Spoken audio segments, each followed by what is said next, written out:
Баршаңызға сәлем, денсаулыққа пайдалы арнамызға қош келдіңіз.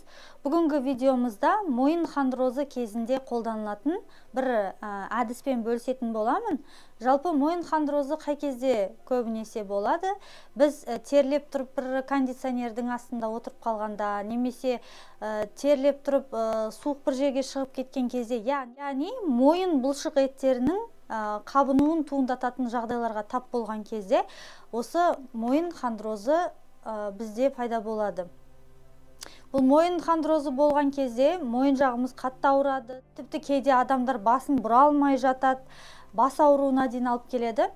Сіздерге бұл видеода ешқандай уколсыз, дәрісіз, үй жағдайында бірақ нәрсе қажет ететін, бірақ еш күмәнсіз жұмыс жасайтын бір әдіспен бөлісемін. Видеоны соңына дейін қараңыздар. Бұл әдіс үшін бізге тек қана тұз керек болады. Отымызды ең жоғарғы дәрежесіне қойып, тұзды қуырамыз. Шамамен 20 минуттай ұстаймыз. Біздің тұзымыз өте қатты ыстық болуы керек. Ары қарай бізге мақта немесе зығырдан жасалған материал, яғни хб немесе льняное полотенце керек болады. Дайындаған сүлгіміздің немесе материалдың үстіне осы тұзды салып, видеода көрсетілгендей жасаймыз.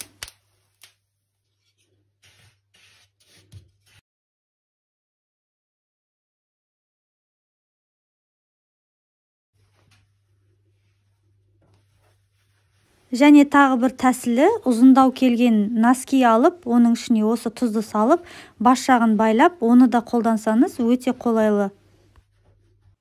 Төсекке немесе диванға сүлгімізді қойып, тұзымыз қатты ыстық болғаннан кейін бір қабат ашып, соның ішіне дайындаған конвертикті қоямыз. Бұл әдісті қолданған кезде мойнымыз жалаңаш болуы керек, және осы қойылған полотенцаның үстіне ауырып тұрған жермен тұз бір-біріне тығыз байланыста болуына мұқият ету керек. Тұздың жылып бара жатқанын сезген кезде бір қабат сүлгіні алып тастап, енді тікелей дайындалған конвертиктің үстіне жата берсеңіз болады. Жалпы бұл тұздың пайдасы туралы біз бала кезден білеміз. Тамағымыз қабынса да тұзбен шаямыз, аяғымыздан суық өтсе де суға тұз салып аяғымызға қолданамыз. Не үшін? Өйткені қабынудың бәрін өзіне соратын өте мықты бір қасиеті бар. Сондықтан да бұл әдіс мойын қабынуында да өте мықты көмектеседі. Кейбір адамдар бутылканың ішіне ыстық су құйып, оны да қолданады, және омыртқасының бойымен жүргізіп те өздеріне әдіс ретінде қолданатындар да бар. Егер де сіздер басқа да мықты көмектесетін әдістер білсеңіз, комментарийға жазып кетіңіздер. Және де осындай пайдалы қазақша каналдың дамуына үлес қосқыңыз келсе, міндетті түрде лайк басып, тіркеліп кетуді ұмытпаңыздар.